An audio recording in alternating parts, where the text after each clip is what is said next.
참 즐거운 노래를 늘 높이 불러서 이 세상 사는 동안 주 찬양하겠네.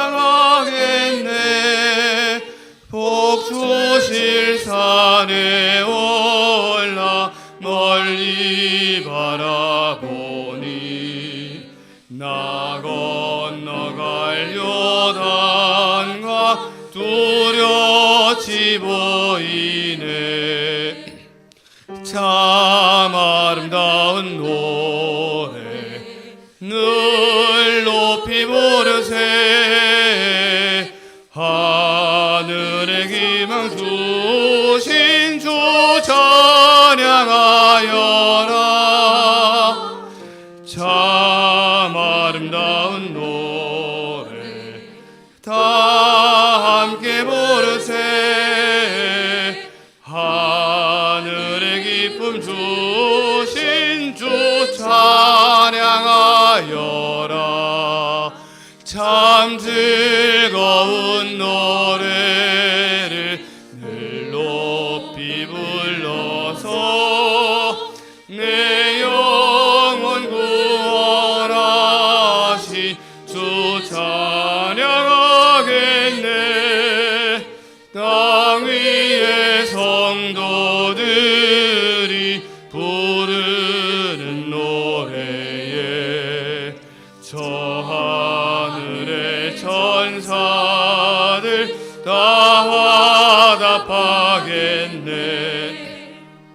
참 아름다운 노래 늘 높이 부르세.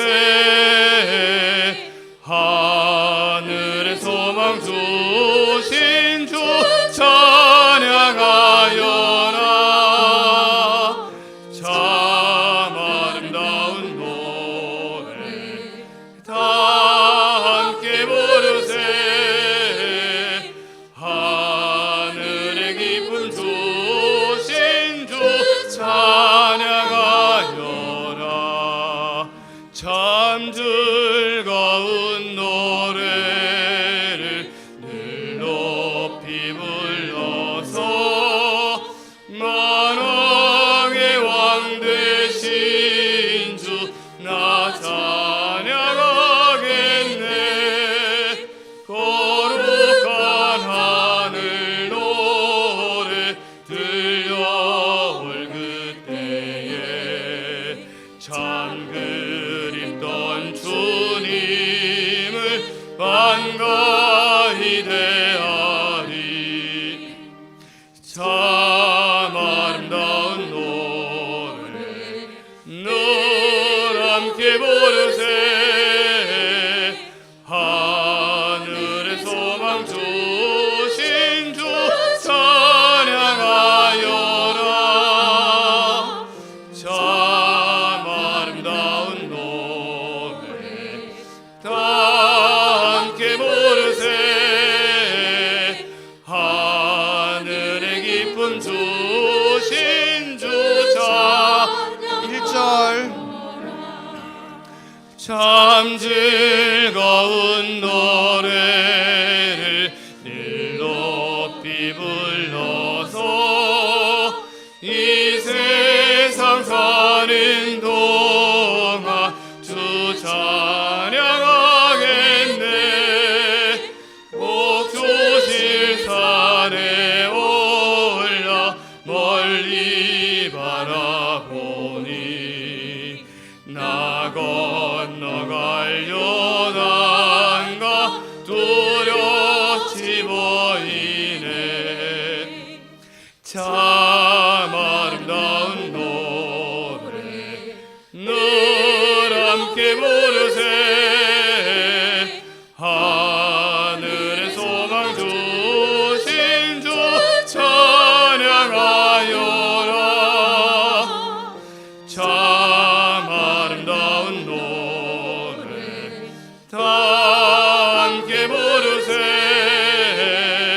하늘의 기쁨 주신 주 3절 하시겠습니다. 3절 참 즐거운 노래를 늘 높이 불러서 만왕의 왕 되신 주 나 찬양하겠네. 거룩한 하늘 노래 들려올 그때에 참 그립던 주님을 반가이 대하리. 참 아름다운 노래 늘 높이 부르세. 하늘의 소망 주신 주 찬양하여라. 참 아름다운 노래 다 함께 부르세.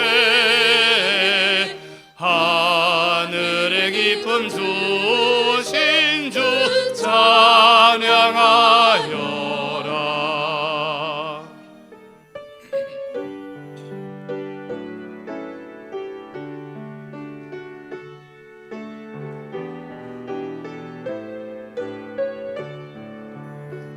오직 예수 다른 이름은 없네. 주 이름만 우리에게 주셨네. 오직 예수 다른 이름 없네.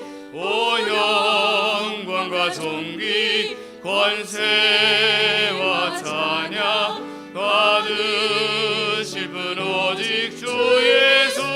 오직 예수 오직 예수 다른 이름은 없네. 주 이름만 우리에게 주셨네. 오직 예수 다른 이름 없네.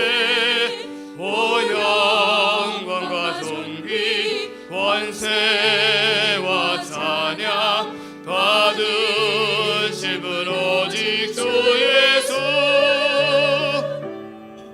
온 땅 위에 홀로 높으신 이는 하늘 위 높이 들리셨네. 온 땅 위에 홀로 높으신 이름 영광과 존귀와 찬양 드리세. 오직 예수 다른 이름은 없네. 주 이름만 우리에게 주셨네. 오직 예수 다른 이름 없네. 오 영광과 존귀 권세와 찬양 받으실 분 오직 주 예수. 오직 주 예수 오직 예수 다른 이름은 없네. 주 이름만 우리에게 주셨네. 오직 예수 다른 이름 없네. 오 영광과 존귀 권세와 찬양 받으실 분 오직 주 예수.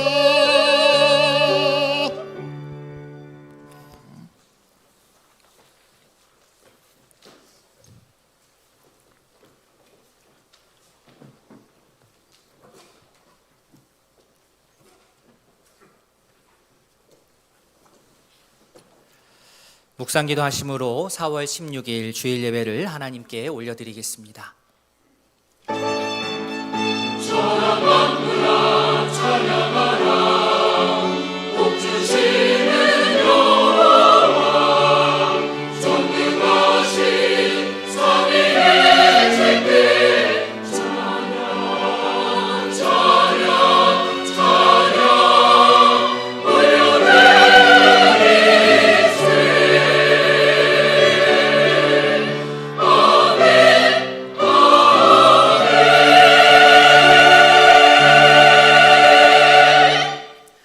여호와여, 내가 주께 피하오니 나를 영원히 부끄럽게 하지 마시고 주의 공의로 나를 건지소서. 내게 귀를 기울여 속히 건지시고 내게 견고한 바위와 구원하는 산성이 되소서. 아멘. 우리 견고한 바위가 되시고 구원의 산성이 되시는 하나님 아버지, 주일 아침 주님을 예배할 수 있도록 우리의 발걸음을 인도하여 주셔서 감사합니다. 흐트러졌던 우리의 마음이 주님을 향하기를 바랍니다. 우리의 찬양을 받아주시고 우리의 간절한 기도를 들어주시옵소서. 주의 말씀을 받아 우리 마음과 생각이 새롭게 되기를 소원하오니 은총을 베풀어 주시옵소서. 감사드리며 예수님의 이름으로 기도합니다. 아멘. 다 함께 신앙 고백하겠습니다. 전능하사 천지를 만드신 하나님 아버지를 내가 믿사오며 그 외아들 우리 주 예수 그리스도를 믿사오니 이는 성령으로 잉태하사 동정녀 마리아에게 나시고 본디오 빌라도에게 고난을 받으사 십자가에 못 박혀 죽으시고 장사한 지 사흘 만에 죽은 자 가운데서 다시 살아나시며 하늘에 오르사 전능하신 하나님 우편에 앉아 계시다가 저리로서 산자와 죽은 자를 심판하러 오시리라.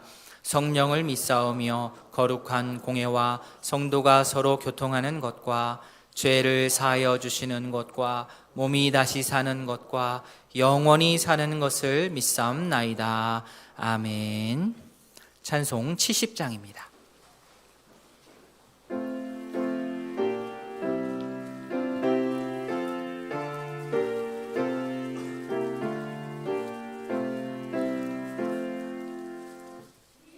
난 처 있으니 환난을 당한 자 이리오라. 땅들이 변하고 물결이 일어나 산 위에 넘치되 두렵지 않네. 이방이 떠들고 나라들 모여서 진동하나 우리 주 목소리 한 번만 바라면 천하의 모든 것 망하겠네. 만유주 하나님 우리를 도우니 피난처요. 세상의 난리를 그치게 하시니 세상의 장검이 쓸데없네. 높으신 하나님 우리를 구하니 할렐루야. 괴로움이 심하고 환난이 극하나 피난처 되시는 주 하나님. 성구교독 교독문 47번입니다. 여호와께 감사하고 그의 이름을 불러 아뢰며 그가 하는 일을 만민 중에 알게 할지어다.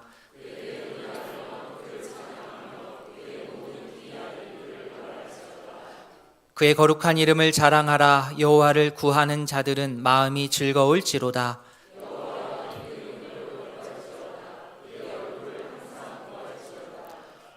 그의 종 아브라함의 후손 곧 택하신 야곱의 자손 너희는 그가 행하신 기적과 그의 이적과 그의 입의 판단을 기억할지어다.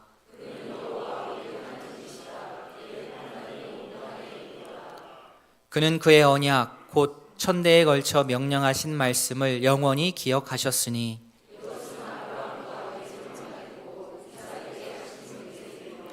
야곱에게 세우신 율례 곧 이스라엘에게 하신 영원한 언약이라. 이르시기를 내가 가나안 땅을 내게 주어 너희에게 할당된 소유가 되게 하리라 하셨도다. 아멘. 찬송 197장입니다.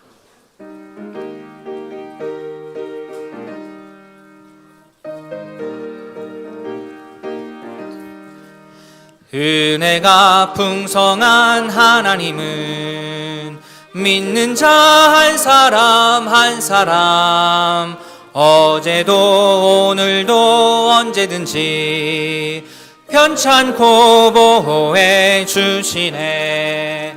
주여 성령의 은사들을 오늘도 내리어 주소서. 성령의 뜨거운 불길로서 오늘도 충만케 하소서. 정욕과 죄악에 물든 맘을 성령의 불길로 태우사 정결케 하소서. 태우소서. 깨끗게 하여 주옵소서. 주여 성령의 은사들을 오늘도 내리어 주소서.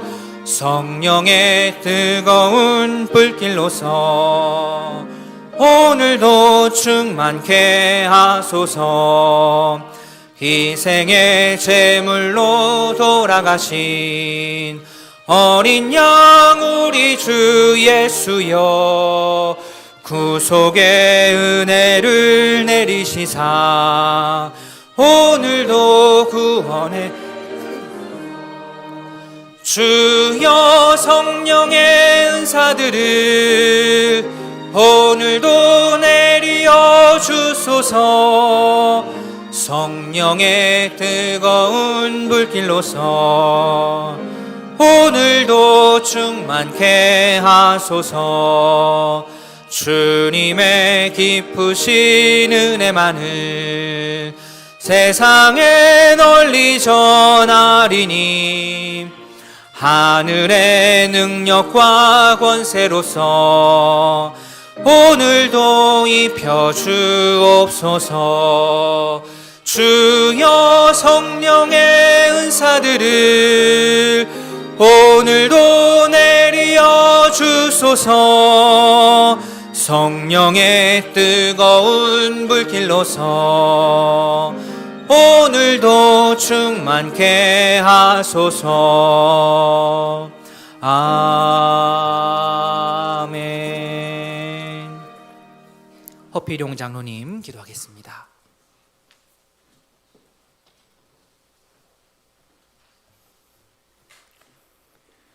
부활의 소망을 간직하며 한 주간을 기쁨과 감동으로 지내게 하시고 오늘 주의 날을 기약하여 이 자리에 나온 모든 성도들이 마음과 정성을 다하여 예배를 드립니다.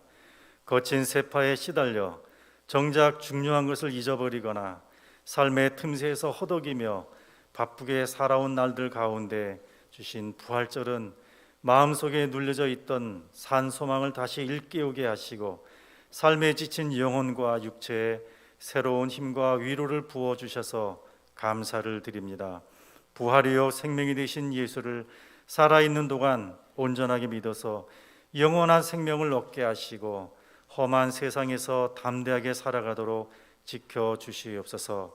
날마다 이름을 부르며 의지하는 하나님 아버지, 주께서 베푸신 은혜는 차고 넘치는데 미련한 저희들은 자기 앞 가름하기에 바쁘고 내 것만을 구하며 허망한 생각에 사로잡혀 세상을 더 사모하여 이중적인 잣대로 힘겹게 살아가고 있습니다.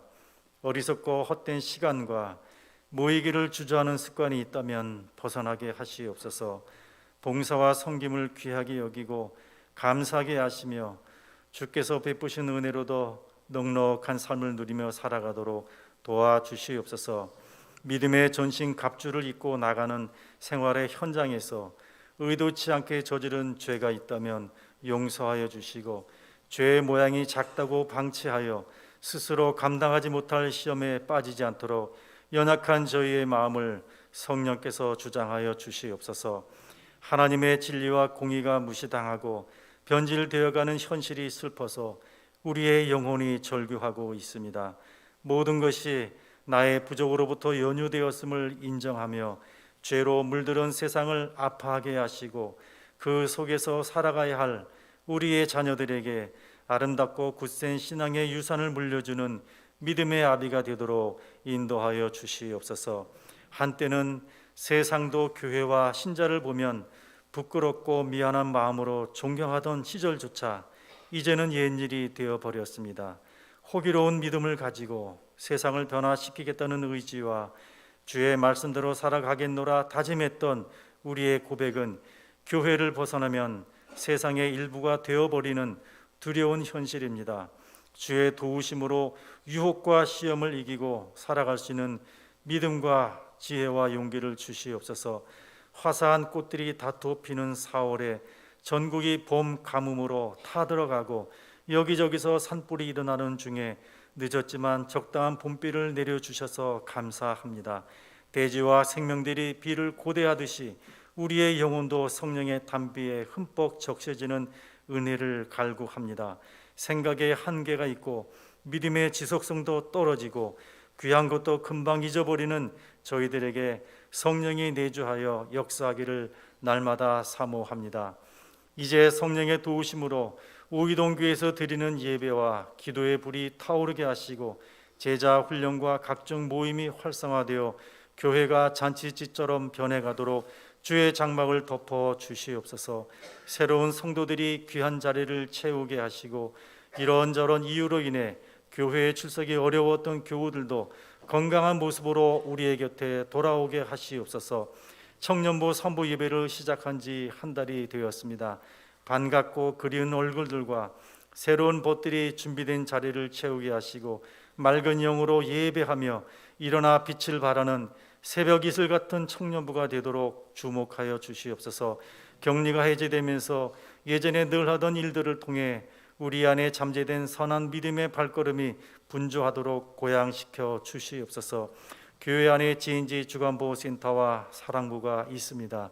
그곳에 출입하는 지체들을 불쌍히 여겨주시며 믿음의 공동체가 함께 살아가는 교우로서 자랑이 되게 하시고 진심으로 이해하고 사랑으로 섬기며 감당할 수 있도록 물질과 봉사의 손길과 힘을 주시옵소서. 불편하고 힘든 일상의 삶에서도 기대고 의지하며 하루하루의 시간 속에 스며드는 하나님의 사랑을 무한히 경험하는 사랑부를 기억하여 주시고 특별히 즐겁게 참여하여 사랑을 베푸는 성도에게는 믿음의 소망이 되도록 인도하여 주시옵소서. 할렐루야가 주님께 나아갑니다. 찬송의 위대함과 아름다움으로 하나님을 찬양합니다. 찬양 속에 임하시는 주께서 우리와 함께 하시고 복음을 들고 담대히 나가며 세상의 어두운 권세와 악한 영들에게 진리와 주의 공의로 전진하며 승리하는 찬송이 되게 하시옵소서. 이제 생명의 말씀을 듣기 위해 주께서 건너로 세운 주의 종에게 집중하게 싸우니 하나님의 입으로 사용하신 모세처럼 담임 목사님을 통해 선포하는 말씀에 모든 회중이 귀를 기울이겠습니다. 말씀의 능력으로 부족한 것을 채우게 하시고 잊어버린 것을 생각나게 하시고 부끄러운 것을 돌이키며 위로와 용기와 힘을 얻는 생수가 되게 하시옵소서. 지금 드리는 예배를 오직 성부, 성자, 성령 하나님께 올려드립니다. 부활이요 생명 되시는 예수님의 이름으로 기도드립니다. 아멘.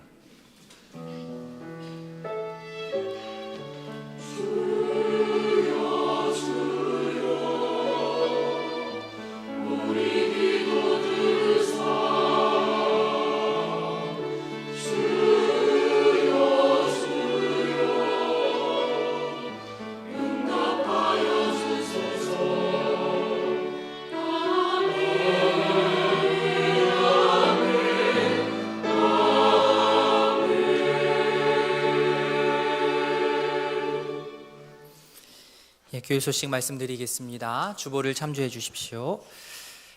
다음 주일은 우리 장애인 주일로 지키겠습니다. 오늘 2부 예배 후 임시당회로 잠시 모이겠습니다. 루디아 원래회 2부 예배 후 본당에서 있습니다. 주일 오후 예배가 시작된 지 이제 3주차를 맞이합니다. 함께 섬겨주실 우리 예배를 함께 이끌어 가실 우리 성도님들 찾고 있습니다. 많은 분들 또 지원해 주시고 함께 해주시기를 바랍니다. 위임식, 임직식 날짜를 말씀드립니다. 확정이 되었습니다. 5월 13일 토요일 오후 2시입니다. 지난주 노예를 잘 다녀왔고요. 날짜가 이렇게 노예와 더불어서 확정이 되었습니다. 기억하시고 기도해 주시기를 바랍니다. 이승 집사님께서 지난 장례 마치시고 떡을 제공해 주십니다. 예배 마치고 나아가실 때 1층 로비에서 받아가시면 되겠습니다. 이상입니다. 함께 보실 하나님의 말씀 사도행전 4장입니다.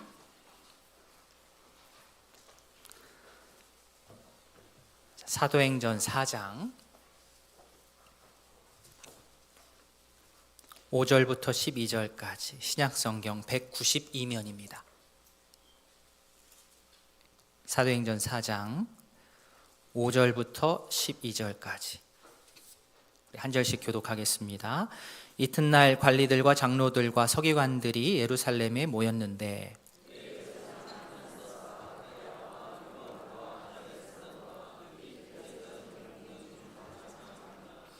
사도들을 가운데 세우고 묻되 너희가 무슨 권세와 누구의 이름으로 이 일을 행하였느냐?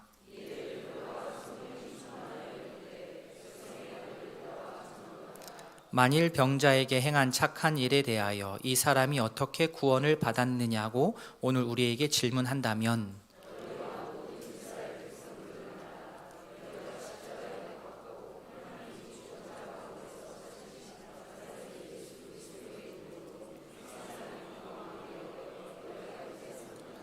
이 예수는 너희 건축자들의 버린 돌로서 집 모퉁이의 머릿돌이 되었느니라. 구원을 얻을 수 없나니 천하 사람 중에 구원을 받을 만한 다른 이름을 우리에게 주신 일이 없음이라 하였더라. 아멘. 하나님 아버지, 한 주간도 저희들과 함께하사 즐거움도 괴로움도 이겨내게 하여 주신 은혜 감사드립니다. 저희들의 삶에 함께하여 주셔서 주께서 허락하여 주신 우리의 몸과 허락하여 주신 모든 것을 주께서 명하신 일에 쓰고도 남음이 있도록 은혜 내어 주시고 주님께서 명령하신 선교와 정교와 전도와 구제를 위하여 성도들이 정성껏 드린 예물이 귀하게 쓰이도록 은혜 내려 주시옵소서. 이 모든 말씀 살아계신 예수님의 이름으로 기도드립니다. 찬송 218장입니다.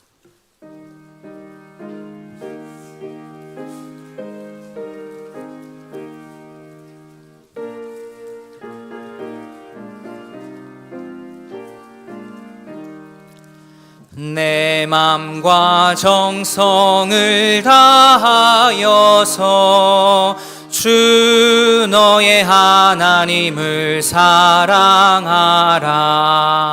내 몸을 아끼고 사랑하듯 형제와 이웃을 사랑하라. 주께서 우리에게 명하시니 그 명령 따라서 살아가리.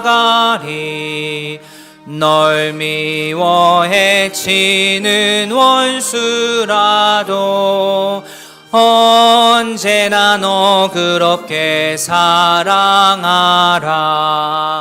널 핍박하는 자 위에서도 신실한 마음으로 복을 빌라. 주께서 우리에게 명하시니 그 명령 따라서 살아가리.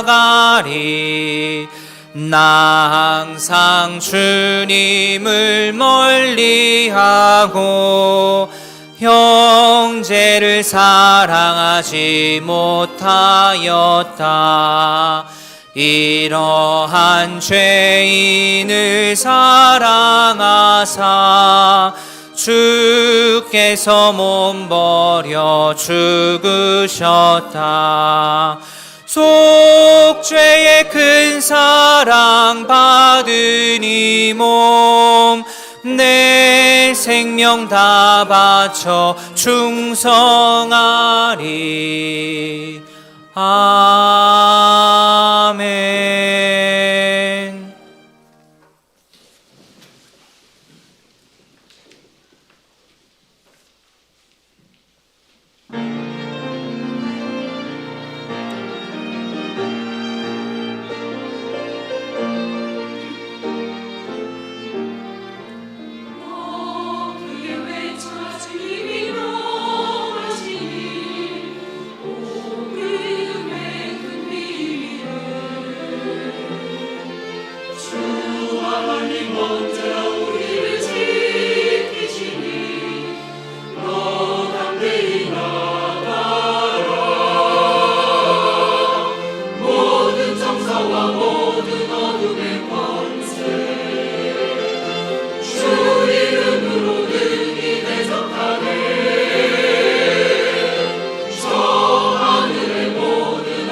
귀한 찬양 감사합니다. 기도하겠습니다. 하나님 아버지, 할렐루야 찬양대와 함께 주께 귀한 찬양을 올려드렸습니다.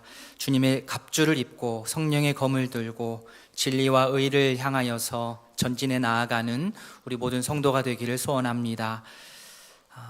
우리가 크게 외치기를 원합니다. 주님께서 명하신 일, 복음의 그 큰 비밀을 외치며 나아가는 우리의 모든 생활 될 수 있도록 은혜를 더하여 주시옵소서. 예수님의 이름으로 기도합니다. 아멘. 하나님의 은혜와 평강이 예배 자리에 함께 하신 모든 성도님들에게 가득하기를 진심으로 소원합니다. 아멘. 잘 나오셨습니다. 사도행전 말씀을 저희가 함께 보고 있습니다. 나면서부터 걷지 못했던 자가 일어섰습니다. 그 사람하고 나하고 직접적인 연관이 없다 하더라도 이것은 기쁜 소식입니다. 들으면 훈훈한 마음이 들게 마련인데, 만약에 이 사건이 앉아있던 이 사람이 일어난 것으로 인하여서 자신에게 뭔가 좀 손해가 난다라고 하면 그때부터는 좀 태도가 달라질 수밖에 없습니다. 당시 종교 지도자들이 좀 그랬습니다. 걷지 못했던 자가 일어선 것은 나쁜 것이 아닌데 스스로 일어났으면 상관이 없지만 나사렛 예수 그리스도의 이름으로 일어섰기 때문에 당시의 종교 지도자들은 그가 일어선 것이 반갑지가 않았습니다. 이 소문은 퍼질 수밖에 없었고 사람들이 예수님의 제자들에게 몰려들기 시작했고 점점 부활하신 예수님을 알아가고 믿어가기 시작했습니다. 종교 지도자들의 이러한 상황이 달갑지 않은 그 태도들이 1절과 2절에 나오죠. 사도들이 백성들에게 말할 때에 제사장, 성전 맡은 자, 사두개인이 말하기를 예수 안에 죽은 자의 부활이 있다고 백성을 가르치고 전하는 것이 이 사람들이 이 부분이 너무나 싫었습니다. 베드로는 나면서부터 걷지 못했던 자가 일어난 그 계기를 통하여서 자신에게 몰려든 사람들에게 복음을 전했습니다. 사람들이 기적을 주목했지만 기적을 베풀게 된 기적의 근본 원인이었던 근원이었던 예수님을 전했습니다. 그 기적의 배후에 있는 부활하신 예수 그리스도를 선포했습니다. 그러나 1절에 나오듯 제사장, 성전의 치안을 맡은 자, 사두개인, 이 사람들은 베드로를 비롯한 사도들의 가르침을 너무 싫어했습니다. 그중 가장 싫어한 것이 2절에 나오듯 예수 안에 죽은 자의 부활이 있다라는 이 부분, 이 선포를 더 싫어했습니다. 이것이 가능하려면 첫 번째 예수님의 부활을 전할 수밖에 없지요. 예수님의 부활 전하는 게 싫었고 예수님을 믿는 자도 부활한다는 그 선포도 싫었습니다. 싫어한 것에서 그치지 않고 행동으로 옮겼는데 그들은 오늘 1절에 나오는 사도들 베드로와 요한인데요. 이 대표적인 사도들을 붙잡아서 가두기까지 합니다. 당시 예루살렘의 종교계와 정계 이 사람들은 이 소동을 일으키고 있는 이 예수라는 사람을 딱 잡아가지고 가두고 고난을 주고 고문을 하고 십자가에 달아서 죽이면 무덤에 안치를 하면 막아버리면 모든 것들이 끝이 나고 예수를 따랐던 모든 사람들은 무서워서 두려워서 아니면 동력을 잃어서 다 뿔뿔이 흩어질 것이라 생각을 했습니다. 그래서 자신들의 계획에 맞춰서 그렇게 일을 진행했는데 정작 지금 자신의 눈앞에 펼쳐진 일들은 어떻습니까? 예수님을 따르던 자들이 뿔뿔이 흩어지기는커녕 제자들이 더 강력하게 모여서 강력한 공동체를 이루고 외부에 더 큰 영향력을 미치고 수천 명의 사람들이 몰려들었고 좋은 소문이 퍼져나가기 시작했습니다. 그러니 예루살렘의 정치계, 종교계는 긴장할 수밖에 없었습니다. 1절에 사두개인이라는 부류가 나오지요. 유대교의 한 종파입니다. 우리가 보는 성경에서는 무슨 인 이러니까 무슨 인종처럼 종족처럼 느껴지는데요. 명확한 이해를 위해서 번역을 조금 다르게 하자면 사두개파 사람입니다. 사두개파 사람입니다. 생긴 건 똑같아요. 바리새인은 이렇게 생기고 사두개인은 저렇게 생긴 건 아니고 똑같이 생겼는데 자신의 파가 다른 거죠. 사두개파 사람들, 바리새파 사람들. 성경에 대표적으로 등장하는 종파가 바리새파 사람, 그다음에 오늘 나오는 사두개파 사람. 그리고 열심당원들도 있고요. 또 성경에는 나오지 않지만 실제로 존재했던 에세네파라는 종파도 있었습니다. 크게는 이렇게 네 종파가 있는데요. 바리새파와 사두개파가 대표적인 두 종파인데, 오늘 이야기가 나온 김에 이 두 종파를 조금 비교해서 설명을 좀 드리겠습니다. 바리새파, 구별된 자라는 뜻입니다. 헬레니즘에 대해서, 그죠? 약간 우리는 구별되어 있다. 중산층, 대중적인 지지를 받았던 종파였고요. 회당 중심으로 모였고요. 모세오경뿐만 아니라 구전으로 내려오는 율법들, 전통들까지도 아주 세밀하게 잘 지켜냈습니다. 헬레니즘에 저항을 했던, 또 율법에 철저하게 지켰고 종교적인 영향력을 끼치는 쪽으로 발달이 되었고요. 사후의 삶, 부활, 천사, 마귀, 이 모든 것에 대해서 인정하는 쪽이었습니다. 반면 사두개파 사람들은 이름이 제사장 사독에서 유래한 것으로 보통 생각을 합니다. 상류층이었고요. 지주 귀족들이 많았고요. 대제사장을 배출하는 그런 쪽이었습니다. 이들은 예루살렘 성전을 중심으로 활동을 했고 구전과 전통을 인정하지 않고요. 이 사람들은 모세오경만 하나님의 말씀, 율법으로 받아들였습니다. 그리고 헬레니즘을 적극적으로 수용을 한 약간 실용적인 사람들이었고요. 종교적인 영향력뿐만 아니라 세상에서 정치적인 영향도 적극적으로 행사했던 사람들이 사두개파 사람들입니다. 사후의 삶, 부활, 천사, 마귀는 이 사람들은 인정하지 않습니다. 자, 바리새파 사람하고 사두개파 사람들의 특징을 보니까 어떻습니까? 둘이 친하겠습니까? 안 친하겠습니까? 안 친하죠.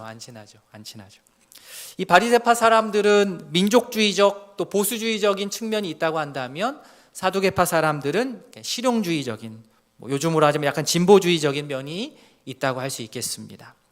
이 두 종파는 서로 너무나도 교리적인 측면에서 많이 다르기 때문에 대립 관계에 있었던 자들이지만, 이들이 이제 한 마음을 품을 때가 있죠.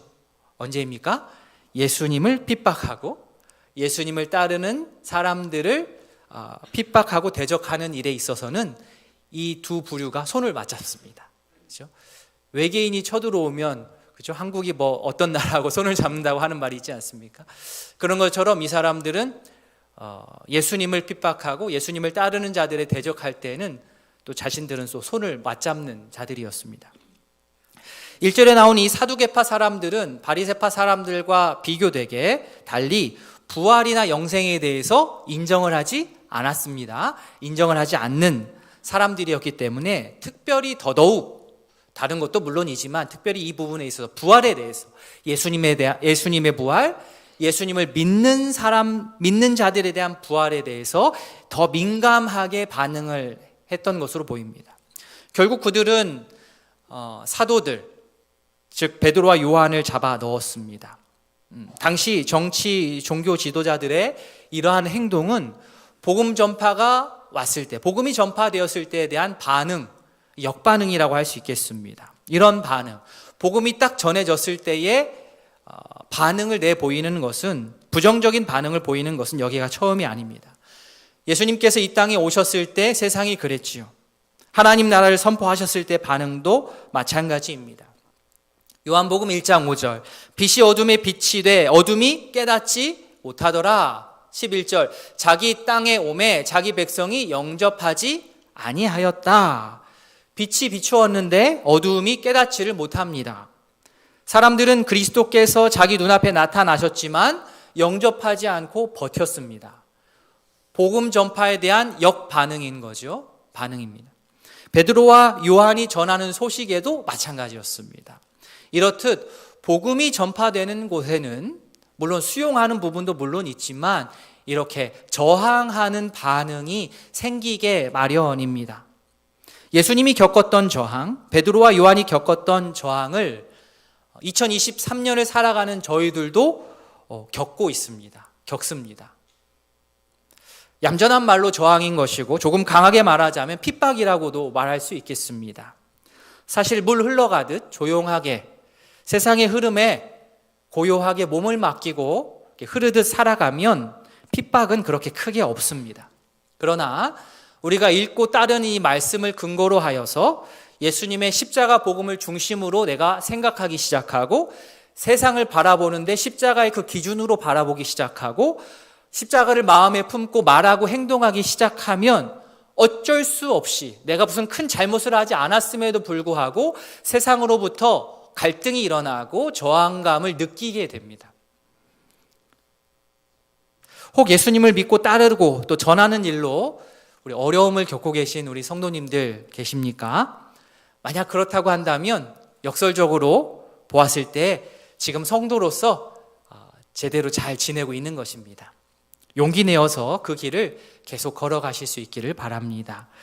제가 예전에 제자훈련을 이제 저도 받았을 때, 초기에는 저도 받지 않았겠습니까? 받았을 때 고난에 대한 이야기를 함께 나누고 배우면서 그때 마음에 간직한 문구가 하나 있었습니다. 그게 무엇이냐면 이것입니다. 고난을 자처하던가 고난을 당하던가, 이런 얘기였어요. 그러니까 저항, 그죠? 고난을 대하는 두 가지 태도입니다. 핍박이라는 단어하고도 통하고요, 또 저항이라는 단어하고도 통할 것 같습니다. 핍박을 자처하던가 핍박을 당하던가, 어떤 의미입니까? 고난이라고 하는 것을 내가 어떻게 하면 내가 받지 않으리라 하고 이리저리 도망가고 피해야 하면 결국에는 어떻게 해요? 고난을 수동적으로 당하게 되는데, 그러지 말고 예수를 믿는 것 때문에 오는 고난은 피한다고 되는 게 아니니까, 그렇다고 한다면 예수 믿는 것 때문에 어쩔 수 없이 당하게 된 고난이라고 한다면, 핍박이라고 한다면 숨지 말고 도망가지 말고 적극적으로 선제적으로 그 고난의 현장에, 핍박의 현장에, 내 몸이 좀 불편하고 내 몸이 좀 피곤한 현장에 내가 나를 밀어 넣으라는 겁니다. 그게 고난을 자처한다 라는 말이었어요. 고난을 자처하는 삶의 태도가 고난을 수동적으로 결국에는 당하는 것보다 훨씬 신앙생활, 신앙 성장에 있어서 영향가가 매우 높습니다. 베드로와 요한이 지금 잡혀갔습니다. 그러면 예루살렘 공동체는 큰 타격을 입을 것이다 라고 예상하지만 현실은 어떻습니까? 3절에 그들이 이틀 동안 가두어져 있었는데 4절에 말씀을 들은 사람 중에 믿는 자가 많으니, 남자의 수가 몇 명입니까? 약 5,000명이나 되었더라. 여기서 가두었다, 3절에 가두었다라고 하는 말은 박해가 개인적으로 진행되다가 가두었다라고 하는 것은 조직적으로 이 박해가 이제 흘러 들어가기 시작했다라는 겁니다. 한편에서는 베드로가 전한 복음의 열매가 그러나 풍성하게 열리고 있었습니다. 조직적인 박해가 시작되었는데 위축되지 않고 한편에서는 복음을 전한 열매가 맺혀나기 시작했습니다. 이것이 바로 복음 전파의 신비입니다. 이것이 바로 예수 믿는 재미입니다. 고난과 핍박을 당하는 입장이 아니라 고난을, 핍박을 자처하는 입장이 되면, 즉 복음을 전하고 예수님의 십자가의 정신으로 어쩔 수 없는 갈등을 회피하지 않고 겁내지 않고 우직하게 세상을 향하여서 나아가면 의도치 않은 곳에, 의도치 않은 때에 풍성한 열매가 맺혀져 있다라는 거예요. 이게 기계적으로 계산적으로 되지가 않죠. 나는 여기서 복음을 열심히 전했는데, 이때 전했는데 다른 곳에서 다른 때에 그 복음의 열매가 맺히는 것을 보게 됩니다. 그렇기 때문에 단순하게 보시면 안 돼요. 내 생활의 영역에 있어서 열심히 하면 다른 또 성도의 섬김을 통하여서 나의 그 섬김이 다른 곳에서 열매 맺는 경우들이 비일비재합니다. 바라기는 이 하나님의 뜻을 이루기 위해서 고난을 자처하는 우리를 통하여서 하나님의 권능의 영광이 풍성하게 열매 맺어 갈 수 있기를 진심으로 소원합니다. 아멘. 베드로와 요한이 잡히고서 다음 날 관리, 장로, 서기관들이 예루살렘에 모입니다. 이들은 사내들인 공의회 회원들인데요, 이들이 그냥 모였다라고 하는 것은 원래 하려고 모인 건 아니고 재판한다는 뜻입니다. 재판. 이들 중 주요 인물들이 6절에 소개되는데, 안나스 나오죠. 대제사장 안나스, 증경 대제사장입니다. 가야바, 이 사람은 현 대제사장입니다. 가야바는 안나스의 사위입니다. 이쪽도 세습인 것 같아요, 그죠? 이 두 사람은 예수님을 재판하고 정죄할 때도 함께했던 자들입니다. 이들이 여기서도 주도적으로 예수님을 따랐던 사도들을 신문합니다. 7절에 이렇게 신문하지요. 너희가 무슨 권세와 누구의 이름으로 이 일을 행하였느냐? 너희가 무슨 권세와 누구의 이름으로 이 일을 행하였느냐? 자, 이 신문의 장면을 이렇게 보면 어떤 장면이 떠오르십니까? 예수님께서 재판받으셨을 때. 너무나 유사합니다. 아마 사도들은 이 순간 예수님을 100% 떠올렸을 것입니다. 아, 예수님께서 그러셨지. 이들의 질문, 무슨 권세, 누구의 이름으로 이런 일을 했느냐 이겁니다. 질문의 의도가 무엇이냐면 이 기적에 나면서부터 걷지 못했던 이 사람이 일어나게 된 데에는 그 뒤에, 당신들 말고 그 뒤에 뭔가 배후 세력이 있는 것 같은데 그 배후 세력을 빨리 얘기하라는 거죠. 부르라는 겁니다. 압박입니다. 보시면 이들의 관심은 나면서부터 걷지 못했던 자가 걷게 된 것에 그들의 관심은 없습니다. 그들의 지금 마음에 어디에 중심이 있냐면 자기들을 통하지 않고 이런 일이 진행된 것이 싫은 겁니다. 이런 일이 자기들을 통하지 않고 벌어지고 진행된 것에 그러니까 빈정이 상한 거예요. 종교 지도자들이라고 말하기보다는 조금 더 세게 말하자면 자신의 그 구역을 담당하는 어떤 폭력배와 같은 그러한 태도입니다. 자신들의 허락을 받지 않고 이런 일을 하면 안 된다. 이런 일이 벌어지면 안 된다라는 태도입니다. 종교 지도자들이 가지고 있었던 태도입니다. 거슬러 올라가자면 결국에는 하나님을 향한 대적이지요. 하나님조차 기적을 베푸시려면 우리들을 통해서 하셔야 되는데 라는 그러한 오만한 생각이 그들 가운데 있었던 것입니다. 그래서 이들의 질문은 처음부터 잘못된 거예요. 이러한 질문 자체가 처음부터 방향이 잘못됐습니다. 질문이 제대로 되지 않으면 어떻게 해요? 질문부터 제대로 바로 잡고 답을 해야 되는 거죠. 종교 지도자들이 이렇게 신문하고 질문하는 것은 자신의 시기심, 분노, 두려움을 가지고 이렇게 신문했는데 베드로는 성령이 충만하여서 이들의 질문에 답을 합니다. 자, 9절 말씀 우리 9절 같이 읽습니다. 만일 병자에게 행한 착한 일에 대하여 이 사람이 어떻게 구원을 받았느냐고 오늘 우리에게 질문한다면 어떻습니까? 배후 세력을 캐묻는 그들의 질문을 받아서 그 질문을 교정합니다. 즉 당신들의 질문 잘못됐다는 거예요. 당신들은 지금 이 사람이 어떻게 구원받았느냐라고 질문을 우리에게 해야 됩니다. 질문을 그렇게 해야 됩니다. 라고 신문 받는 주제에 그들을 교정하고 있습니다. 누구의 권세로 누가 이 일을 했느냐라고 묻지 말고 이 사람이 어떻게 구원받았느냐고 묻는 것이 맞습니다. 라고 베드로가 그들 앞에서 이야기합니다. 베드로가 이러한 위압적인 상황에서 이렇게 지혜롭게 답할 수 있는 이유는 무엇이겠습니까? 다름 아닌 성령의 힘을 의지했기 때문입니다. 베드로 개인이 어떤 뛰어난 개인의 재능 덕분에 변론을 잘한 것이 아니고 주님의 도우심으로 말미암아 이러한 엄청난 변론을 할 수 있었던 것입니다. 사실 예수님은 예전에 베드로에게 이렇게 약속한 적이 있습니다. 오늘 이렇게 베드로가 이야기한 것은 우연히 한번 툭 나온 것이 아니고 이 이야기가 할 수 있었던 것은 좀 더 거슬러 올라가면 누가복음 12장 11절 12절에 이러한 말씀을 하셨던 적이 있어요. 사람이 너희를 회당이나 위정자나 권세 있는 자 앞에 끌고 가거든 어떻게 무엇으로 대답하며 무엇으로 말할까? 염려하지 말라. 마땅히 할 말 성령이 곧 그때 너희에게 가르치시리라. 네. 이런 걸 뭐라고 합니까? 이게 찰떡이라고 하죠. 딱 맞는 거예요. 딱. 예수님께서 마치 아셨겠죠. 이런 일이 일어나실 줄 아셨겠죠. 베드로에게 이런 장면을 만나게 될 텐데, 이런 상황을 맞닥뜨리게 될 텐데 겁먹지 말아라. 성령이 도우실 것이다. 성령께서 네 입을 주장하실 것이다 라고 하셨던 말씀이 있었습니다. 베드로가 실제로 예수님께서 하셨던 그 말씀 그대로 그 위압적인 상황에서도 아주 똑바르게 변론을 하게 된 것이죠. 바라기는 오늘 말씀에서처럼 염려하지 말라. 마땅히 할 말을 성령이 곧 그때 가르치시리라 라고 하는 그 말씀의 은혜가 우리에게도 가득할 수 있기를 소원합니다. 아멘. 물론 이제 성령만 의지하면 안 되고요. 우리도 말씀도 읽고 기도도 해야 되겠지만 결정적인 순간에 우리가 두려워할 게 없다라는 거예요. 성령께서 우리의 입술을 주장하여 주십니다. 베드로는 그래서 담대하게 그들의 질문에 답을 합니다. 10절, 너희가 십자가에 못 박고 하나님이 죽은 자 가운데 살리신 나사렛 예수 그리스도의 이름으로 이 사람이 건강하게 되어서 너희 앞에 선 것이다. 너희들 이 기적의, 이 이적의 배우를 정말 알고 싶은가? 내가 말해줄게. 바로 그리스도 예수시다 라고 그들에게 선포합니다.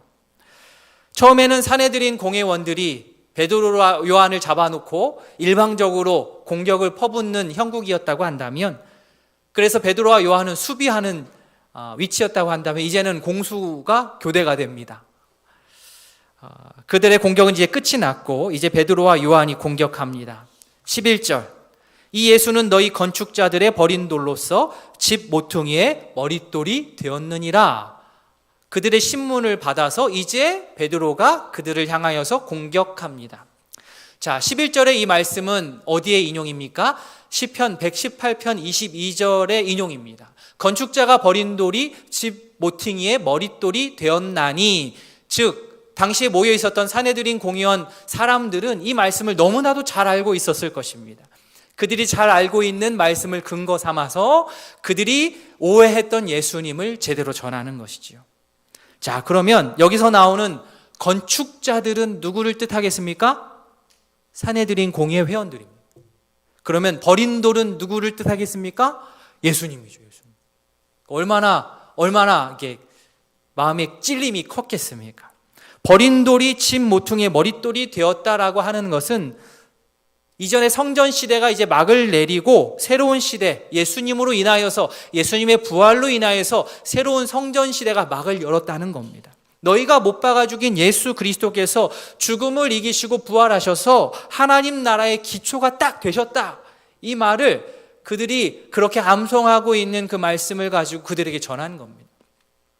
베드로는 이 사실을 적극적으로 전할 때에 베드로전서에서 이렇게 전합니다. 베드로전서 2장 7절 8절, 건축자들이 버린 그 돌이 모퉁이의 머릿돌이 되고 또한 부딪히는 돌과 걸려 넘어지게 하는 바위가 되었다 하였느니라.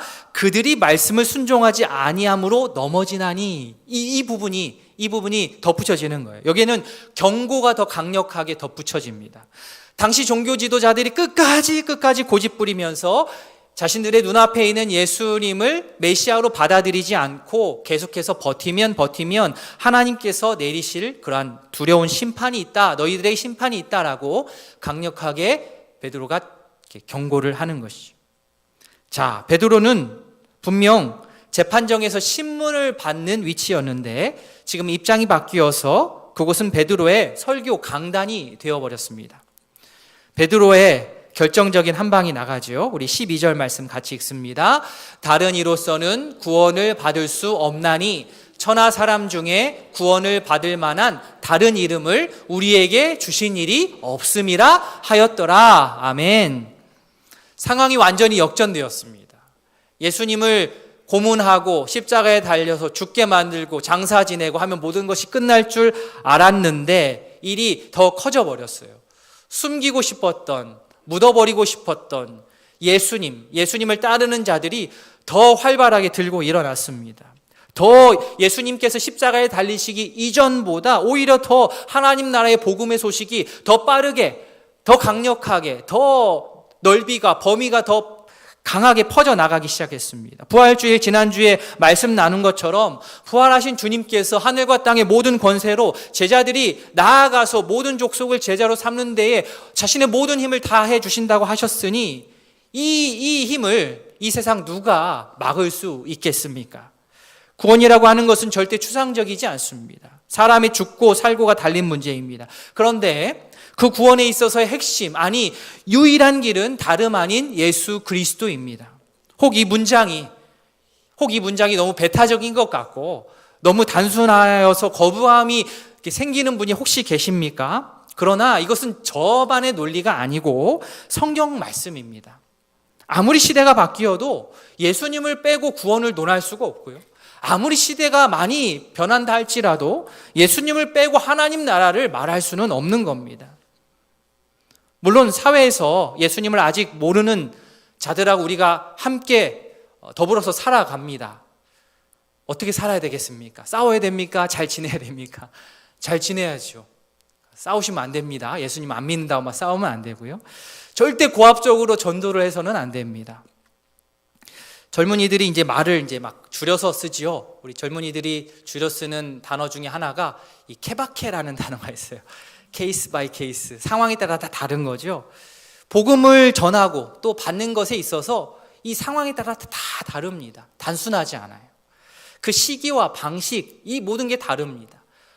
누가 간증을 합니다. 나는 이렇게 했더니 전도가 되더라. 물론 우리가 은혜를 누려야 되겠지만 내가 똑같이 한다고 나한테 그게 똑같은 방식으로 똑같은 시기에 일어나지는 않죠. 그렇기 때문에 조급함을 좀 내려놔야 됩니다. 어떻게 해야 됩니까? 내가 마음을 먹고 전도하는 것이 아니요, 그냥 꾸준하게 어제나 오늘이나 내일이나 구원자 예수 그리스도를 우리 생활 가운데에서 내 몸 자체로 전해야 하는 겁니다. 언제 어떻게 예수님의 십자가 복음이 남편에게, 아내에게, 자녀에게, 부모에게 전해질지 모르기 때문입니다. 말씀 준비하며 참고한 주석에서 이러한 내용이 있어서 저에게는 은근히 이제 또 저 나름대로는 이제 위로가 되었습니다. 힘이 되었습니다. 전도는 설득이 아니라 전달이다. 뭐 이런 그 내용이었어요.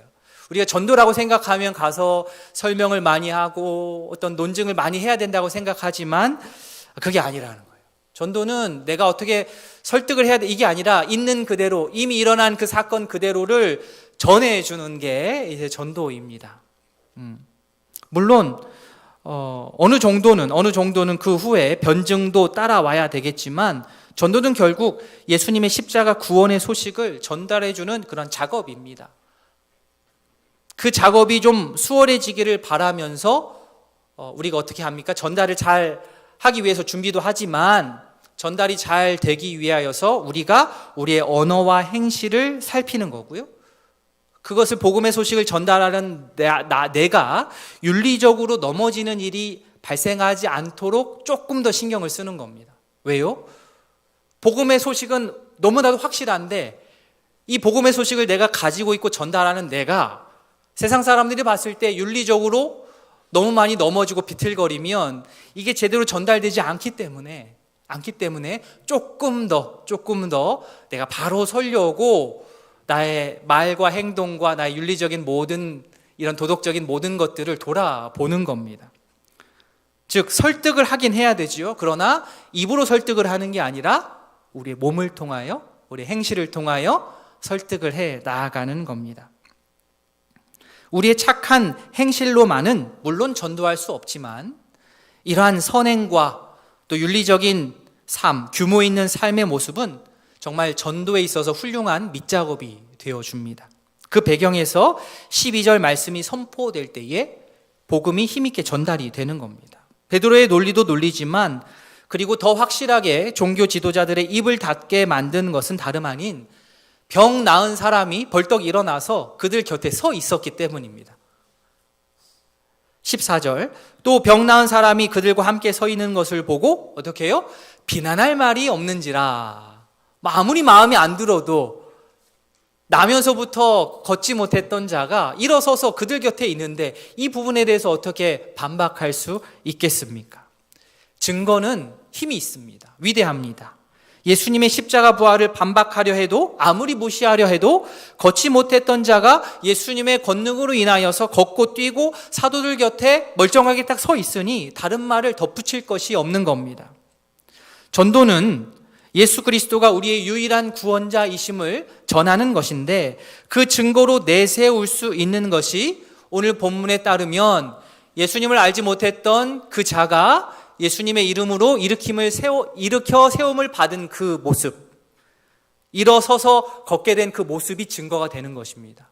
그것을, 이 말씀을 우리에게 적용한다면 영적으로 우리가 일어서지 못하고 계속 힘없이 무너져 있었던 우리들이었는데 예수님을 만남을 통하여서 우리가 일어서게 된 것, 이게 증거인 거예요. 예수님께서 부활하셨고 부활의 능력이 우리를 살리셨다는 증거가 바로 누구여야 된다는 겁니까? 내가 되어야 된다는 거예요. 예수 믿기 전에는 내가 이랬는데 예수 믿고 나서 내가 이렇게 되었다. 이것이 복음을 효과적으로 전하는 가장 최고의 방법입니다. 아무리 유명한 목사님 설교를 들어봐라, 이거를 들어봐라, 봐라 한들 말을 전하는 내가 예수 믿기 전에는 이랬는데 예수 믿고 나서 내가 이 부분이 변했다라는 것을 이겨낼 수 있는 효과적인 간증은 없습니다. 내가 예수님 믿기 전에는, 내가 예수님을 인격적으로 만나기 전에는 그렇게 그거에 집착을 했는데, 그렇게 의심을 하고 시기 질투가 많았는데, 중독적이었는데, 이기적이었는데, 파괴적이었는데, 내가 예수 믿고 나서 내가 이렇게까지 변했어. 지금도 변해가고 있어요 라고 보여주는 것입니다. 이것이 바로 유일한 구원자 예수 그리스도를 전하는 탄탄한 증거가 되는 줄 믿습니다. 아멘. 물론 내가 나를 보면 아직 멀은 것 같죠. 아이고 변한 게 있어야 알려주지. 그런데 조금만 되돌아보시면 많이 변하신 겁니다. 그죠? 우리 많이 변한 겁니다. 예수님 믿고 예수님을 알아서 우리가 참 많이 변했는데 그 모습을 보여주는 겁니다. 산헤드린 공의회 회원들도 이렇게 자신들의 눈앞에 있는 분명한 증거를 보고 모른 척할 수 없었습니다. 결국에는 어떻게 합니까? 얼버무리게 되죠. 앞으로 더는 하지 마. 예수의 이름으로 말하거나 가르치는 것 좀 하지 마. 이 정도로 경고를 주고 돌려보내는 것이 그들이 할 수 있는 최선이었습니다. 그러나 베드로와 요한은 그들의 그 이야기들 곧이곧대로 수용하지 않았습니다. 19절 20절입니다. 하나님 앞에서 너의 말을 듣는 것이 하나님의 말씀을 듣는 것보다 옳은가 판단하라. 겁을 상실했죠. 지금 풀려주면 얼른 가야 되는데, 풀어주면 얼른 가야 되는데 나가면서도 끝까지 자기 할 말을 하는 거예요. 니네들 지금 하는 말 그거 맞는가 한번 봐라. 우리는 풀려나지만 나가서도 우리 입을 닫지 않을 것이다. 우리는 보고 들은 것을 말하지 아니할 수 없다. 이중 부정은 강한 긍정. 무조건 나는 하겠다. 할 수밖에 없다. 얘기합니다. 걷지 못했던 자가 일어서게 된 것도 예수님의 살아계심, 예수님의 부활, 하나님께서 살아계신 역사를 증거하는 아주 뚜렷한 증거가 됩니다. 그런데 또 하나의 증거가 무엇이냐면 베드로와 요한이 바뀐 것을 보면 이건 정말 하나님 살아계시는 거고 예수님의 부활이 실제라는 것을 베드로와 요한의 모습, 이러한 대사를 통하여서 알 수 있습니다. 예전에 베드로의 모습 한번 생각해 보십시오. 예수님의 제자로 자신이 드러나면 당하게 될 불이익 때문에 거리를 두고 가까이 가지도 않았어요. 거리를 두고 지나다녔던 사람이었고 예수님 모른다라고 부인했던, 자기 목숨 살리려고 겁나서 두려워서 예수님을 모른다고 말했던 자가 베드로였는데 지금은 어떻습니까? 죽는 거를 두려워하지 않게 됐어요. 자기 목숨 아끼지 않고 하나님 나라와 예수 그리스도의 십자가의 복음을 더 앞장서서 살아가는 자로 변화되었습니다. 그러니까 갑자기 결심하면 이렇게 되는 겁니까? 아니요. 부활하신 예수 그리스도를 만났기 때문에 죽는 게 두렵지 않게 되는 거죠. 증인은 순교자와 어원을 같이 합니다. 순교자는 비록 내가 죽을지언정 목에 칼이 들어와도 내가 진짜로 보고 들은 바를 보고 들은 대로 말할 수밖에 없는 자들이 증인이요 또 순교자가 되는 겁니다. 갈라디아서 1장 10절 말씀입니다. 같이 읽습니다. 이제 내가 사람들에게 좋게 하랴, 하나님께 좋게 하랴, 사람들에게 기쁨을 구하랴. 내가 지금까지 사람들의 기쁨을 구하였다면 그리스도의 종이 아니니라. 이런 결계가 있어야 되는 거지요. 말씀을 맺습니다. 겁쟁이였던 제자들이 옛 모습을 벗어버리고 당당한 예수님의 증인으로 살 수 있었던 것은 겁쟁이였고 여전히 배반자였던 제자들, 그러한 모습에 아랑곳하지 않고 또 다시 찾아오셔서 그들을 찾아가셔서 그들을 손잡아 주시고 어르시고 품어주시고 불러주신 예수님의 조건 없는 사랑 때문에 이 일들이 가능해진 겁니다. 그때 제자들의 마음은 좋은 의미로 무너져 버렸어요. 이렇게까지 하신다고? 나에게? 부끄러웠고 감격했고 예수님의 부르심에 응답하게 되었고 성령의 사람이 되어서 두려움 없이 죽음을 두려워하지 않고 부활하신 예수 그리스도를 전하는 자로 바뀌게 되었습니다. 이는 다른 사람 얘기가 아닌, 성경 속에서의 얘기만이 아닌 이 자리에 함께 계신 우리 모든 성도님들의 이야기입니다. 우리들의 이야기가 되기를 바랍니다. 우리는 연약해서 여전히 계속 예수님 배반하고 등 돌리고 실망시켜드리고 하지만 그럼에도 불구하고 우리 주님 우리를 포기하시던가요? 아니요. 이해할 수는 없는데 포기하지 않으세요. 포기할 법할 것 같은데 절대 포기하지 않으시고 끝까지 찾아오셔서 우리를 먼저 사랑해 주시고 우리를 끝까지 회복시켜 주시고 붙들어 주시고 결국에는 우리가 뺀질뺀질 거려도 결국에는 우리를 성령의 사람으로 만들어 주시고 우리로 주의 일을 감당케 만드십니다. 바라기는 그 은혜 감사하고 감격하여서 증인으로서 제자로서의 사명 충실히 감당해 나아가는 우이동교회의 모든 가족 될 수 있기를 진심으로 소원합니다. 아멘. 우리 말씀을 기억하면 기도하는 시간 갖겠습니다. 이 시간 기도하실 때에 주님, 유일한 구원자이신 예수님을 내 마음에 모셔들기를 원합니다. 복음의 전달자로서의 사명을 잘 감당해야 될 텐데 마땅히 할 말을 우리 입술을 주님께서 입에 그 할 말을 주시옵소서. 부끄러움 없는 행실로 복음 전파의 사역을 잘 감당하는 예수님의 증인 역할 잘 할 수 있도록 우리 한번 기도하는 시간 갖겠습니다. 다 함께 기도하시겠습니다. 하나님 아버지, 은혜를 더하여 주시길 원합니다. 주님, 지혜를 더하여 주시옵소서. 아버지, 힘을 더하여 주시옵소서. 아버지, 예수 그리스도의 놀라운 십자가의 복음이 우리의 삶을 바꿔놓을 수 있도록 은혜를 더하여 주시옵소서. 복음 전달자로서 아버지 마땅히 할 말을 우리 입술에 넣어주시고 우리가 두려워하지 않고 주의 놀라운 능력들을 펼쳐 보이는 주의 제자들 될 수 있도록 은혜를 더하여 주시옵소서. 여전히 연약하지만 여전히 부족하지만 좀 이 땅에 우리를 보내신 목적을 알고 그 일들을 잘 감당해낼 수 있기를 원합니다. 부끄러움 없는 행실을 위하여서 애쓰기를 원합니다. 세상의 사람들보다 더 높은 기준이 우리들에게 부과되지만 아버지여 그것을 아버지여 힘들어하지 않고 오히려 감사하며 아버지 우리의 생활과 우리의 생활 모든들을 규모 있게 만들어갈 수 있는 저희 되게 하여 주시옵소서. 예수님의 부활의 증인들로서 우리 맡겨주신 생활의 터전에서 그 일들을 잘 감당해낼 수 있는 우리 모두 될 수 있도록 주님 은혜 더하여 주시옵소서. 그 일을 우이동교회 모든 성도들이 함께할 수 있도록 은혜를 더하여 주시옵소서. 아버지 함께하여 주시옵소서.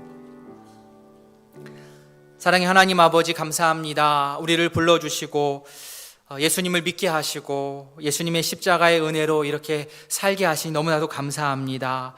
하나님, 우리를 주의 제자로 불러주셨는데 예수님의 부활의 증인들로서의 역할을 잘 감당해 나아갈 수 있도록 은혜를 더하여 주시옵소서. 우리는 부족합니다. 그러나 주님, 성령 의지하여서 우리 입술을 주장하여 주셔서 마땅히 할 말 해 나아갈 수 있도록 우리에게 지혜를 더하여 주시옵소서. 복음의 전달자로서 역할을 잘 감당하기 위하여서 우리 부끄러움 없는 말과 행동이 우리에게 필요합니다. 아버지, 세상 사람들보다 더 높은 윤리적인 도덕적인 기준이 우리에게 부과되지만 그것을 어려워하지 않고 오히려 감사하며 기꺼이 감당할 수 있는 저희 될 수 있기를 소원합니다. 예수님의 증인의 역할을 잘 감당해 나아가서 주께 칭찬받는 우리 개인, 우리 가족, 우이동교회 될 수 있도록 은혜를 더하여 주시옵소서. 예수님의 이름으로 기도합니다. 아멘. 말씀을 기억하시면서 찬양하겠습니다. 악보가 우리 주보 안에도 있습니다. 오직 예수, 오직 예수, 다른 이름은 없네. 주 이름만 우리에게 주셨네. 오직 예수, 다른 이름 없네. 오 영광과 존귀 권세와 찬양 받으실 분 오직 주, 오직 예수, 오직 예수, 다른 이름은 없네. 주 이름만 우리에게 주셨네. 오직 예수 다른 이름 없네. 오 영광과 존귀 권세와 찬양 받으실 분 오직 주 예수. 온 땅 위에 홀로 높으신 이름 하늘 위 높이 들리셨네. 온 땅 위에 홀로 높으신 이름 영광과 존귀와 찬양 드리세. 오직 예수 다른 이름은 없네. 주 이름만 우리에게 주셨네. 오직 예수 다른 이름 없네. 오 영광과 존귀 권세와 찬양 받으실 분 오직 주 예수. 구주 예수 그리스도의 은혜와 하나님 아버지의 사랑과 성령의 교통하심이 유일한 구원자이신 예수님만을 믿고 그 구원의 이름을 내 생명 다하기까지 전하기를 다짐하는 모든 성도 위에 이제로부터 영원토록 함께 있을지어다. 아멘.